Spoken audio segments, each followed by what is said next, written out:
bukid. Sa kabila ng mga ginagawa natin dito, kailangan pa rin natin iwasto ang ating pamamaraan sa pagtapon ng basura.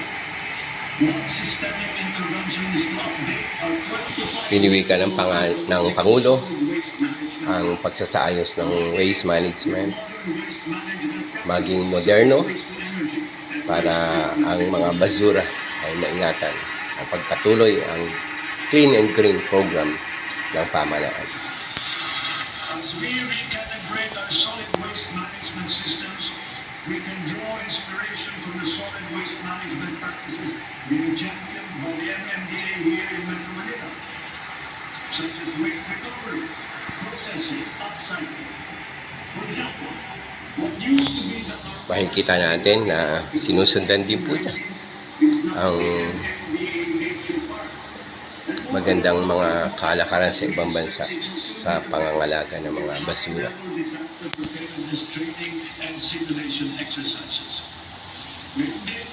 Ang ating sistema ng agrikultura ay pinapatakan natin upang makalantiyak ang ating supply ng pagkain at may pababa ang presyo nito para sa lahat. Ang sari-sari mga programa tulad ng puhunan, farm input, kagamitan, kaalaman, pati na insurance ay tumutulong sa mga magsasaka at nangingisda. Kaya mula noong 2023, patuloy na tumataas ang produksyon ng bansa. Lumalakas ang cropping intensity, dumadami ang ani tulad ng patay, mais, asukal, baboy at manok. Dala ito ng malakas na buhos ng suporta sa sektor. Ang gumaganda at lumatawak ng sakop ng infrastruktura at sistema ng irigasyon at tumataas na antas ng mekiposisyon. Nagbubuklod na rin ang mga magsasaka at mangingisda at nabibigyan ang makabagong teknolohiya, bili at mga pasilidad ng pag-akakamitan. Ilan sa mga ito ay 145 rice processing system, 3 malaking cold storage facility, at halos... Parang kakaiba ang mga nababanggit ng Pangulo sa totoong nangyayari sa kaganapan ng bansa sa sektora ng mangingisda at mga magsasaka. Patuloy po natin pakinggan pa ang kanyang mga report. Tanim na tayo ng 18 milyong puno. At layunin po natin na sa pagkatapos ng administrasyon ito, makakapagtanim tayo ng 100 milyong puno ng yun sa Pilipinas. Nakakarapin ito ang tatag ng ating industriya ng nyog hanggang sa mga susunod na dekada. Ang MMDA din ay ngayon may mas malakas na kakayahan sa pagbili ng mga ani ng magsasaka sa mas magandang presyo at sa pag-imbak ng buffer stock. Ang mga saki-saking peste at sakit na nagbabantag ng Manila ng mga inaasahang magandang kita. Halimbawa rito, ang avian flu at saka yung ASF. Kaya tinitiyak ng DFDA na ang mga magsasaka ay natututo ng mga makabagong kaalaman at mga mainam na paraan sa pag-iwas at paglaban sa mga ito. Ngayon pa man, ang insurance ay nagsisilbing mabisang pangtarangga laban sa pagkalugi dala ng pagkawalang pagkasira sa hindi inaasahang pangyayari.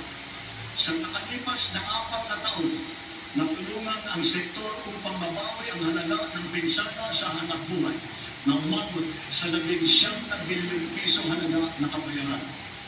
Ang crop insurance ngayon ay hindi limitado sa mga pananim. Kasama sa saklaw nito ang mga alagang hayop, palaisdaan, mga gamit at pasilidad, pati sasakyan at pang-agrikultura. Meron din life insurance para sa mismong pagsasaka at mangingisda.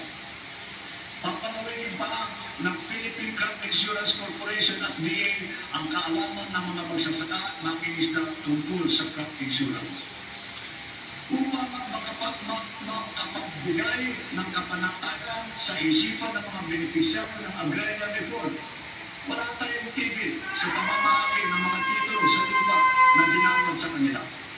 Kaya sa loob ng 4 na taon, Maraming mga titulong lupa ang naipamigay sa ating mga magsasaka ayon po sa zona ng Pangulo at patuloy po na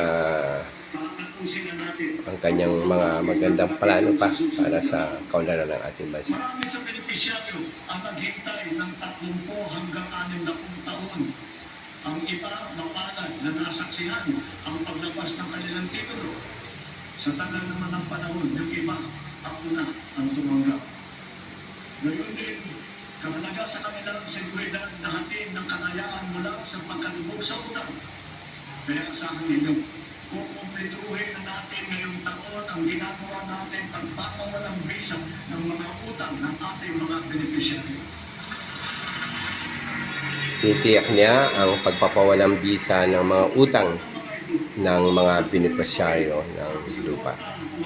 Sa reforma ng grabyo, tulad ng nabigasyon, mga daan, makinarya, at mga pautang para sa mga benepisyaryo nito. Kaya sinasabi ko sa Secretary Conrad, huwag mong nang isipin na pwede ka nang mag-retire. Marami ka pang trabaho na gagawin sa lahat.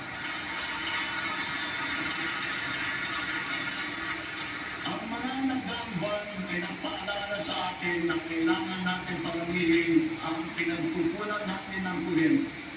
Ito ay isang tanda ng pagiging... Ito naman po ang plano po para mas marami pang pagkunan ng ating mga kuryente. Tapos hanggang sa dulo ng administrasyon nito.